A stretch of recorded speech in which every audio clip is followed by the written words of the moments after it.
En la discusión del dictamen sobre la extinción de fondos y fideicomisos del Poder Judicial de la Federación por movimiento desahuciado, el diputado Salomón Chertorivsky-Woldenberg, sobrino del nefasto expresidente del INE Pepe Woldenberg, expresó demagogo y mentiroso que lo que se va a legislar dizque estuvo mal en su procedimiento y esto llevará a amparos, acciones de inconstitucionalidad y se resolverá nuevamente un asunto en la Corte, ya que gran parte de los 13 fideicomisos que se quieren desaparecer vienen dizque de las propias aportaciones, colectas y donativos de los trabajadores.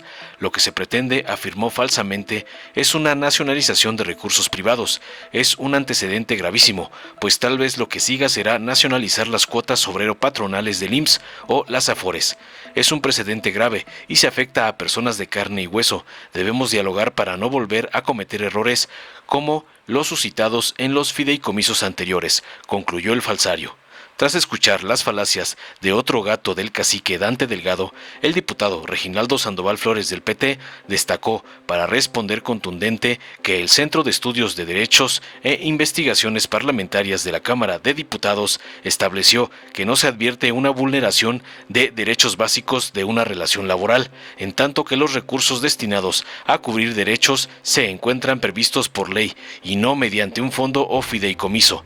¿Dónde estamos afectando a los trabajadores de la Suprema Corte?, preguntó tajante. Cuestionó si lo que se busca es seguir solapando la corrupción, manteniendo privilegios y si el Poder Judicial requiere una reforma profunda. No se valen los privilegios que está teniendo la Suprema Corte. No afectamos a ningún trabajador del Poder Judicial ni a ninguno de sus derechos. México requiere una transformación y vamos por esos fideicomisos que permiten la corrupción en el Poder Judicial. Veamos enseguida cómo el sobrino del nefasto expresidente del INE es aniquilado por Reginaldo Sandoval por repetir las mentiras que le dictan sus patrones Claudio X González y Dante Delgado. Con su venia, presidenta. Adelante, diputado. En efecto, venimos a alzar la voz y a tratar de tener un diálogo en nombre de las trabajadoras y los trabajadores que hoy se están expresando y manifestando en las calles de la Ciudad de México y que pareciera que no tienen escucha. Venimos a alzar la voz por ellas y por ellos. Parto de lo que aquí ya se repitió varias veces. Lo que se va a legislar estuvo mal en su procedimiento y eso nos va a llevar primero a amparos, después acciones de inconstitucionalidad y se va a tener que resolver nuevamente un asunto en la Corte. Esta vez además haciendo a la Corte juez y parte de lo que va a tener que juzgar. Flaco favor le hacemos a la justicia de nuestro país. Pero lo que es más grave es el fondo, porque gran parte de los 13 fideicomisos que se quieren desaparecer, que afectan a 55,000 trabajadores y trabajadoras del Poder Judicial, vienen de sus propias aportaciones mensuales, vienen de colectas y donativos de ellos, es decir, son recursos de las y los trabajadores. Lo que están pretendiendo es una nacionalización de recursos privados. Eso es un antecedente gravísimo. Lo que sigue es nacionalizar las cuotas obrero-patronales del Instituto Mexicano del Seguro Social o las AFORES. Es un precedente gravísimo, pero además están afectando a personas de carne y hueso. Colegas legisladoras, no es cierto que son privilegios. Déjenme les cuento un poquito el tipo de cosas que se quieren eliminar, porque nosotros sí hemos salido a escuchar a quienes se verán afectados. Escuchamos a Gilberto González, el secretario del Sindicato de Trabajadores. Escuchamos a la magistrada Hortensia María Emilia Molina, presidenta de la Asociación Mexicana de Juzgadores. A la magistrada Roselena González, presidenta del capítulo mexicano de la Asociación Internacional de Mujeres Jueces. Y escuchamos a la gente. Y lo que nos contaron fueron historias como esta. Carla es historiadora que trabaja desde hace 24 años para el Poder Judicial. Ella es parte del personal operativo que se encarga del archivo histórico de la Casa de la Cultura Jurídica de Guadalajara. Hace 15 años dio a luz a 2 gemelitas. Una a los 7 días falleció. La otra, Alondra, nació con solo 680 gramos. Nació con problemas severos de salud, con parálisis cerebral, con epilepsia. Y los recursos del fideicomiso de prestaciones médicas complementarios del Poder Judicial le ayudan a pagar las cosas que el ISSSTE no le puede pagar. Fideicomiso, insisto, que se constituyó con donativos y colectas de los propios trabajadores. O está el caso de Isabel, que trabajó más de 40 años en la Corte como secretaria. Ahora, además de su jubilación, recibe 5,000 pesos al mes de apoyo del Fideicomiso de Prestaciones Complementarias pero personal operativo del Poder Judicial. Ella solía ir al ISSSTE, pero las consultas están tardando mucho, por lo que pudo adquirir con este recurso un seguro privado. Ese seguro privado le paga lo que necesita para su afectación del corazón. Sin ese fideicomiso tendría seriosísimos problemas para la salud. O ahí está el caso de Carlos, un juez que hasta 2023 estaba adscrito en la Ciudad de México. Fue designado desde junio de este año al 23º circuito en Zacatecas, un estado con altos problemas de seguridad. Uno de los fideicomisos para el mantenimiento de casas, habitación de magistrados y jueces, que ustedes dicen que es un lujo, es lo que le permite vivir en Zacatecas y él y su familia poder estar con cierta seguridad. Esto va a afectar a personas de carne y hueso. Yo sé, compañeras, compañeros, que ustedes entienden muchos de estos argumentos, que podemos dialogarlos y podemos dar el tiempo para no volver a cometer errores como los que se cometieron con los fideicomisos anteriores, y hoy no hay recursos para muchos de los temas para los cuales antes se había. No cometamos otro error basado en prejuicios y no en racionalidad. Muchas gracias. Con su permiso, Presidenta. Adelante. Miren, no hay duda de que tenemos dos visiones de nación y de país, y de Estado y de gobierno y de todo. Y nosotros somos el bloque de la verdad y ustedes son el bloque de la mentira. No se cansan de decirle mentiras al pueblo de México, por eso no hay duda de que no tienen opción para el 24. Qué tristeza la oposición.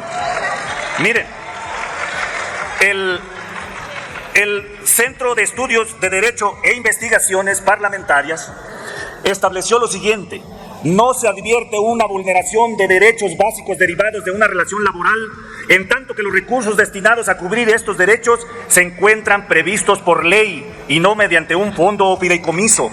¿Dónde estamos afectando a los trabajadores de la Suprema Corte? ¡Qué mentirosos son!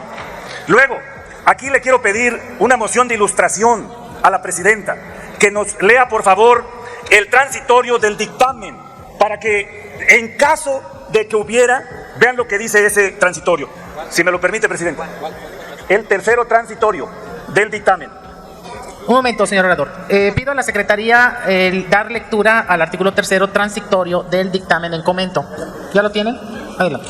Las obligaciones derivadas de los instrumentos jurídicos que por razón del presente decreto se extinguen o terminan serán atendidas con los recursos que correspondan de los propios fideicomisos, de conformidad con las obligaciones contractuales y disposiciones aplicables, salvaguardando los derechos que correspondan. Les cuento. Gracias, diputada. Secretaria, continúe el orador. Muchas gracias. De nuevo, ¿para qué vienen a decir acá tanta mentira? Miren nada más.